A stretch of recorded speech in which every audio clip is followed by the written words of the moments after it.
Welcome to this episode of our Eyre Peninsula road trip series. Today we're taking you on a scenic journey from Wudinna to Point Gibbon, where we'll stay at a unique Seaside Eco Lodge. Starting inland in Wudinna and travelling through the countryside and finally arriving at the coast in Point Gibbon was a drive full of surprises and spectacular views. Nestled by the seaside, this sustainable retreat blends perfectly with its natural surroundings. We couldn't wait to settle in and explore. As we passed through the small town of Loch, located in the heart of Eyre Peninsula, we couldn't help but admire its quiet charm. Known as the agricultural hub of the region, Loch is surrounded by vast wheat fields and has a strong farming community. It's a great spot to pause, stretch your legs and soak in the countryside vibe.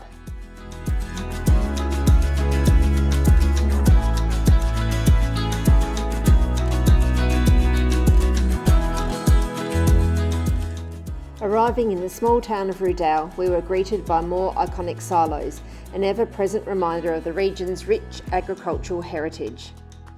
From Rudall, we continued our adventure toward the coast. The journey through these quiet rural towns is a reminder of the resilience and simplicity that makes this region so special.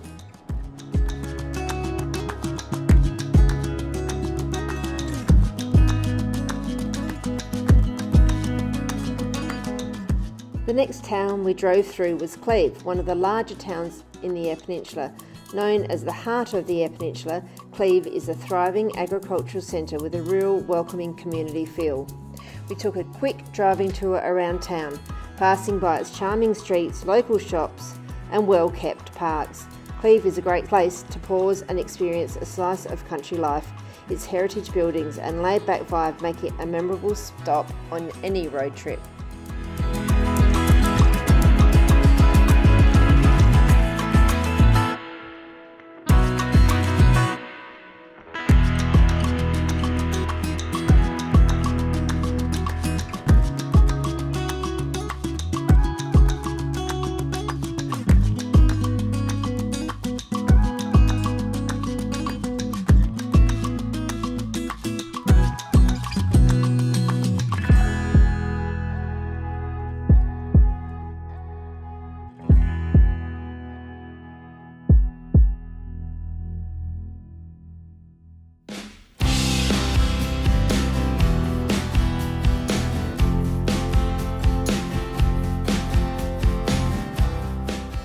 Continuing our journey from Cleve, we drove along the highway with the picturesque ranges to our left.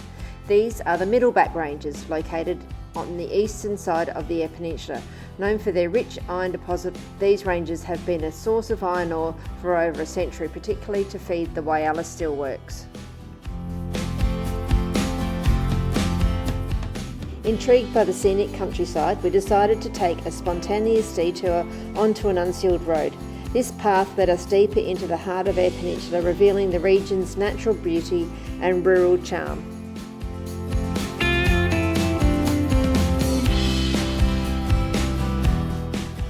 The unsealed road took us past vast open paddocks and scattered farmhouses, a quintessential Australian landscape. The sight of a windmill farm in the distance added a touch of modern sustainability to the timeless countryside. Mallee trees lined parts of the road, their dappled shade creating a beautiful play of light as we drove through. It's moments like these that remind you why exploring off the beaten track is so rewarding.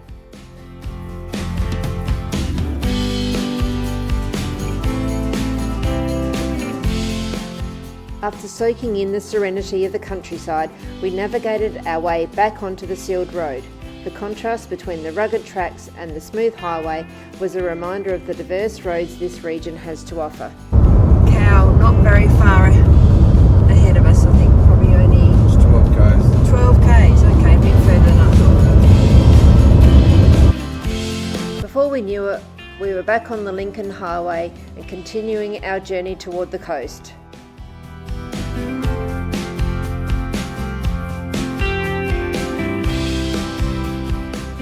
As we approached the very small town of Point Gibbon, we were greeted by clear blue skies that seemed to stretch endlessly above us.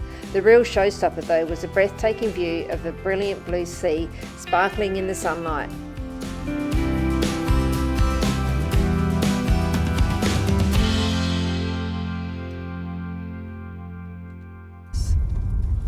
work out which one's us.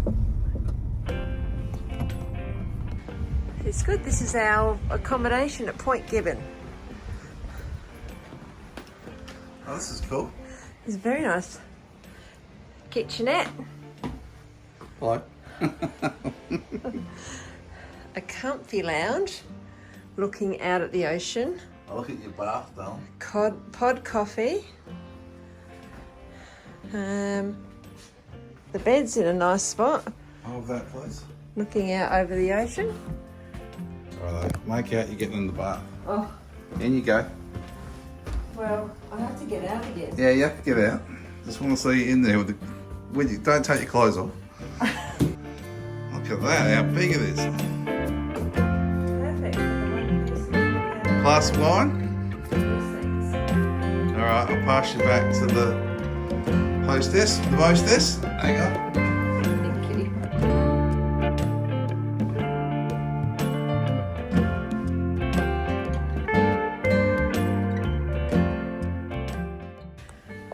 I think we can do this for a couple of days. Deck chairs, Eddie? Yep. All good. Here we are. It's the last part of the holiday. The last little stop. Here we are in Point Gibbon, and it's really quite tranquil. Out of the way, we've got a couple of cheeky drinks. We've settled in. We're basking in the lovely sunshine.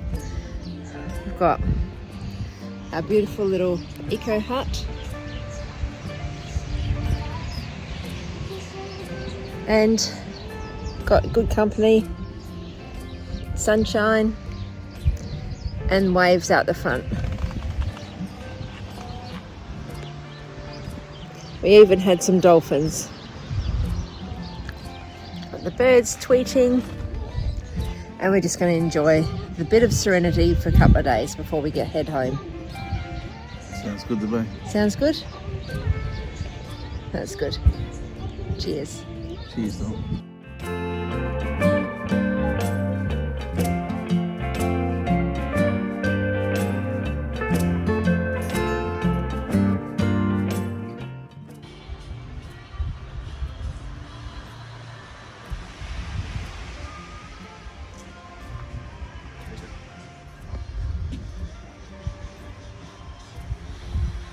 Not much sunset tonight.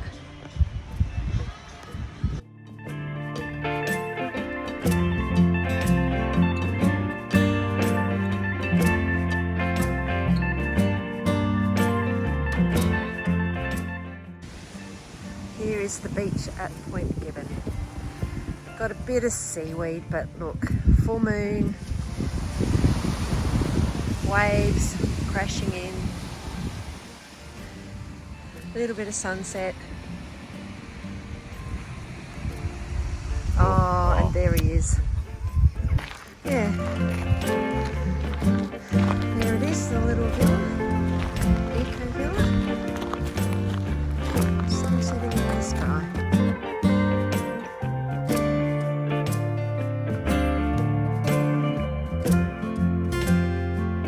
Cheers, my dears. Cheers, biggies. Look at this. This is not camp food. We've done very well, haven't we? We have. I can save you a little bit, though. We've come for a little walk along the coastal track. It's a beautiful morning. The beach is pretty stacked up with seaweed, but it's a beautiful piece of coastline. And that's the metropolis of Port Gibbon there, basically. We've got some more houses here.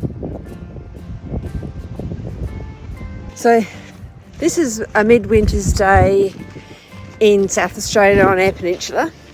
Pretty much we had a day of rain, or 2 days of rain, and yesterday cleared up, and so today's turned out to be pretty much similar, nice and clear. The sun's out. It's brisk, but it's still probably 14 degrees, 15 degrees, so it's not, you don't do winter too tough in South Australia. It's quite beautiful.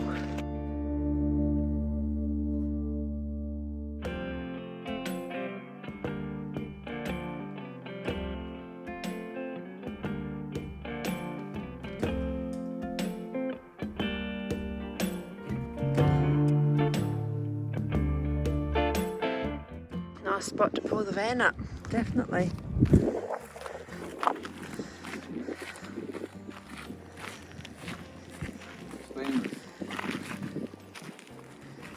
Well, I'm going to attempt the stairs.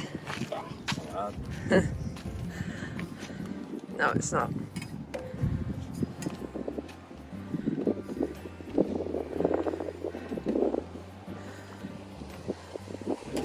Wow, beautiful. Bird's eye view up here.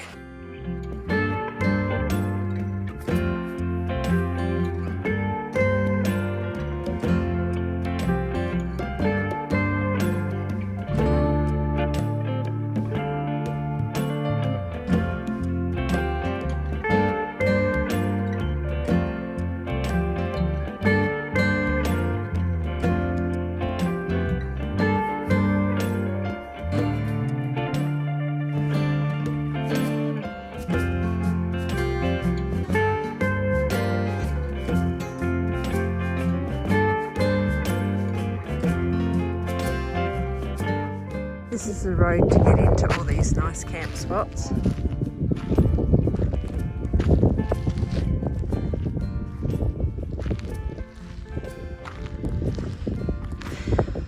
Point Gibbon Road.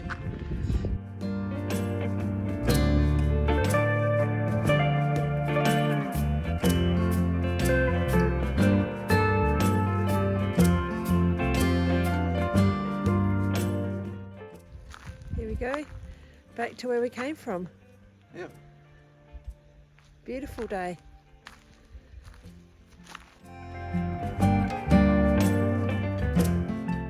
We spent the next 2 days unwinding and truly soaking in the peaceful surroundings of Point Gibbon. With the sound of the waves and the fresh sea breeze, it was just the perfect place to relax and have time to breathe.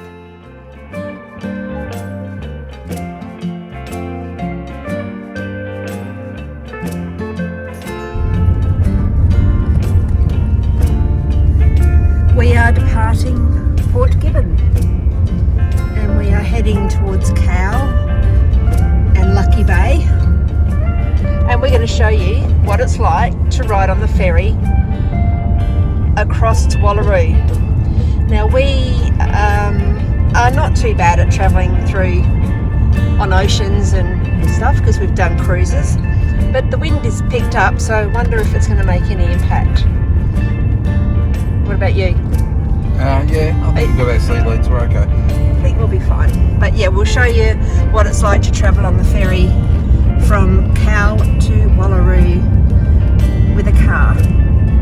I'm looking forward to it. So as we drive off, don't forget if you liked what we've shown you on this episode, which was Point Gibbon in this little episode, and then travelling back across on the ferry, and you want to watch us again, please do, and subscribe, make a comment about what you'd like us to change or improve, or what else you'd like to see. We're very new at this, so hopefully we continue to do it and get better. And yeah, thanks for watching. We really appreciate you have joined us on this little part of our trip. There are heaps of other episodes coming or have already been put on, so go back and have a look and see what we've been up to. This is Cow, so this is the boat ramp at Cow, and it looks like they've got some really nice facilities down here at the beachfront. Unfortunately today is not a beach day, so we won't be popping in to have a swim. We'll drive down there. Well, it's up to you. I wouldn't. For 1 kilometre. You can go for a little walk out there if you want. That might be nice. Nice and windy anyway. A bit cold. Too cold?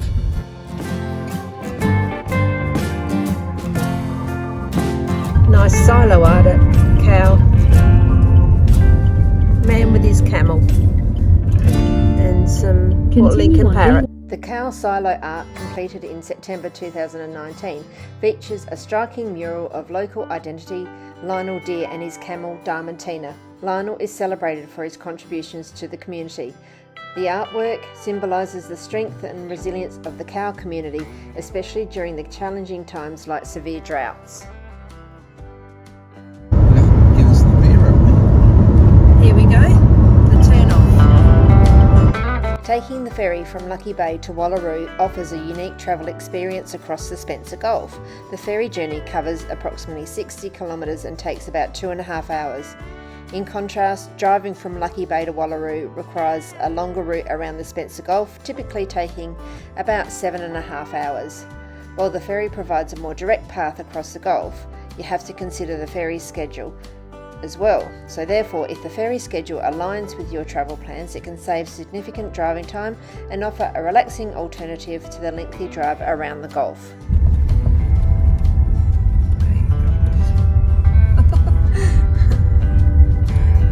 Lanes, cars, bikes in 1, 2 and 3. So this is lane 3 here, darling. Where are you going? I'm just driving around. Oh, okay. You don't want to check in at all? That's the check-in point, I'd say so. Visitor and information refreshments. What's on the other side of it? And that's where you drive on.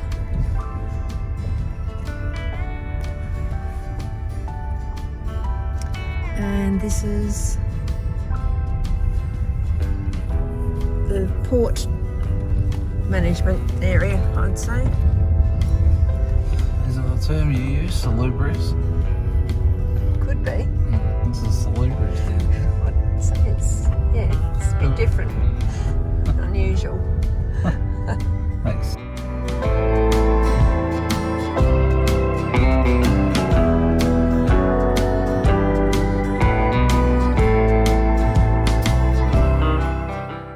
Tell you, it's much warmer sitting in the car watching this happen than out there. The breeze is up and here they come.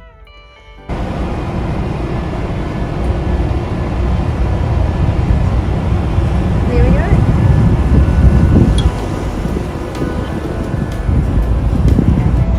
I've rugged up to the nines because I feel like it's going to get a bit cold out there.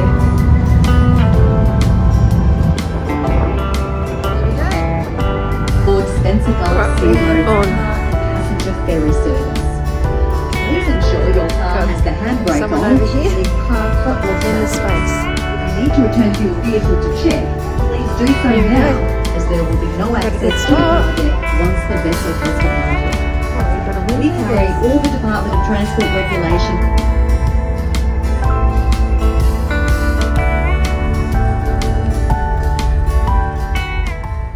All ready to go?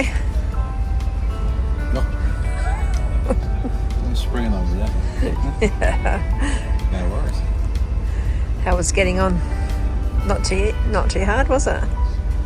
It's easy on. Good service. A good service. And here we sit back and not worry about having to drive all the way up to Whyalla and Port Augusta and then back down. It's not that far, but this is just a nice way to do it. Relaxing while you go home. Isn't it? Yeah. Anyway, it's like we're heading out.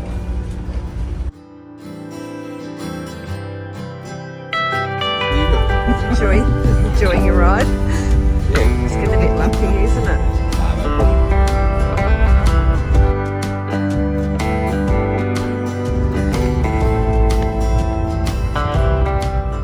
Once aboard the ferry, we had time to sit back, relax and take in the views of the Spencer Gulf. There's an onboard cafe where passengers can enjoy a selection of snack foods or hot or cold beverages. There's an outdoor observation deck which is available for passengers to enjoy the fresh air and scenic views during the crossing. A relaxing lounge area is also provided for passengers to unwind during the journey. The cost for one vehicle up to 5.5 metres in length for one way, including the driver, is $198 and an additional adult passenger is $44. Therefore, total cost for 2 adults and 1 car is $242 for a one-way trip. Our ferry trip across Spencer Gulf was a relaxing and scenic experience, with time to sit back, enjoy the views and take in the fresh sea air. It was a welcome break from driving. The comfortable facilities on board made the crossing smooth and enjoyable, and a great way to travel between Lucky Bay and Wallaroo. Made it! We're in. Welcome back to Moonta, because there's a beautiful sunset to greet us. Very nice. And that's the end of this episode. We hope you enjoyed coming along with us as we explored the beautiful Eyre Peninsula from Wudinna to Point Gibbon and beyond. Don't forget to like, subscribe and share if you enjoyed the journey. We can't wait to take you on our next adventure. And with this episode, we've reached the final part of our incredible Eyre Peninsula road trip, from breathtaking coastlines and charming towns to hidden gems and peaceful moments. This journey has been unforgettable. Thank you so much for joining us.